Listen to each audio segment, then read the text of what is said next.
The sun beat down on the bustling city of Lagos, Nigeria, vibrant metropolis where dreams are made and lives are lived on the edge. Amidst the chaos and energy, there existed a quiet epidemic, a silent burden carried by countless men, burden of unspoken emotions, a struggle to express their true selves. Take Osoro, for example, a 34-year-old man battling the daily grind of existence. Married with children, he wakes up before the sun, his body weary from the previous day's labor. Each step echoes the silent toll his responsibilities have taken on him. Battling through heavy traffic, he navigates the roads, a sea of faces blurring around him. Reaching his destination, he throws himself into providing for his family, working hard in the hopes of giving them the life they deserve. Yet beneath this facade of strength, Osaro is crumbling under the weight of unspoken fears and anxieties. The bills pile up, each one a stark reminder of the burden he shoulders. His daughter's school fees are due, the rent is hanging over his head, and though he feels the weight of these worries crushing his chest, he doesn't utter a sound. Why? Because since he was a child, Osaro was ingrained with the belief that men are not supposed to show weakness. To express his fears would be a sign of defeat. So he remains silent, hiding behind a stoic mask. But his wife, Amaka, sees right through it. While she understands the pressures her husband faces, she also sees the toll it's taking on him. As the days pass, she notices a change in Osaro.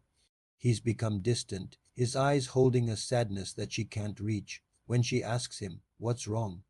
Osaro just shrugs, hoping she'll let the matter drop. He's not ready to open up yet. He's afraid of what his wife might think, afraid of appearing weak in her eyes. And so Osaro continues to bear his burden alone, pushing himself harder and harder until his breaking point.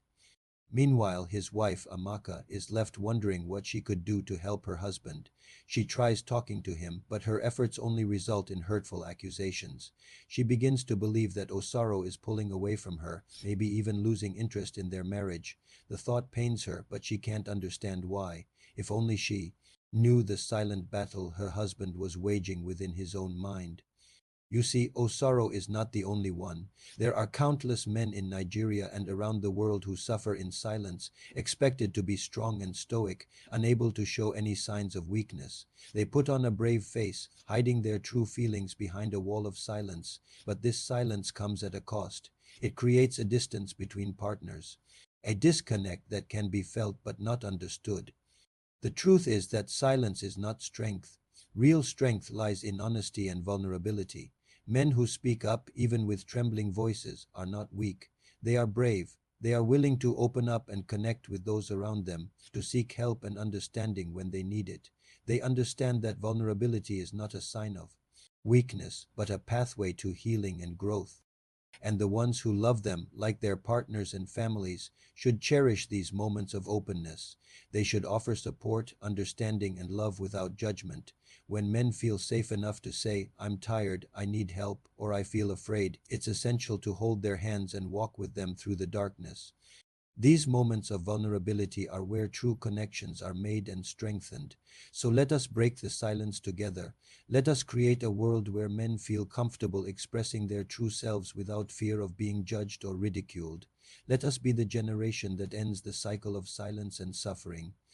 Let us come together and build a future filled with honesty, understanding, and love. Because in honesty there is healing, in vulnerability there is connection, and in love there is strength. If this story touched you, don't forget to like, comment, and share it with someone who needs to hear it. Also, check out more stories like this on our page. Thank you for watching and see you next time.